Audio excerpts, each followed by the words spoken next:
पाकिस्तान तहरीक इंसाफ की जानिब से एहतजाज हो या जलसे हों, उनकी जब भी कॉल दी गई है, अगर आप देखें तो हुकूमत ने हाल ही में एक बिल मंजूर किया था और वो बिल का पहला इस्तेमाल भी पाकिस्तान तहरीक इंसाफ के लिए हुआ था। लेकिन अब कल जो उन्होंने डी चौक पर आने की कॉल दे रखी है, तो उससे पहले ही आप ये समझ लें कि जिस दिन फैज़ाबाद पर धरना हुआ था और जिस दिन एहतजाज की कॉल दी गई थी, उस दिन से लेके आज तक इस्लामाबाद का जो रेड जोन है, वहाँ पर अभी तक कंटेनर्स मौजूद हैं। उनको मुस्तकिल तौर पर वहाँ से रिमूव नहीं किया गया था।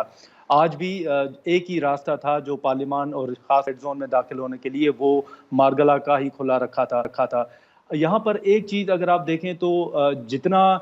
हुकूमत परेशान नज़र आती है पाकिस्तान तहरीक इंसाफ की जानिब से, जब भी एहतजाज की कॉल दी जाए या जलसे की कॉल दी जाए,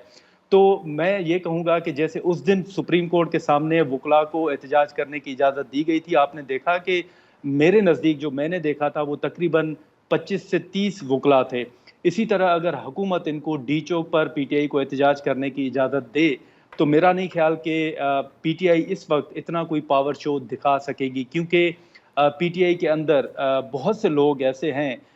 जो हुकूमत के साथ राब्तों में भी हैं। अली अमीन गंडापुर साहब को आप देख लें कि वो लाहौर के जलसे में टाइम पे नहीं पहुँचे, वो पिंडी के एहतजाज में टाइम पर नहीं पहुँचे बल्कि वापस चले गए। कुछ और भी लोग हैं जिन पर इमरान खान जो है वो नाराज़गी का इजहार भी कर चुके हैं। बैरिस्टर गोहर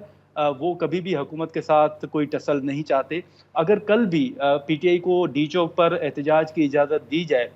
तो पीटीआई मेरा नहीं ख्याल कि इतना बड़ा कोई पावर शो दिखाने में कामयाब होगी। लेकिन रावलपिंडी की तरह अगर हुकूमत ने उनको रोकने की कोशिश की और शेलिंग की और लाठीचार्ज हुई, तो फिर शायद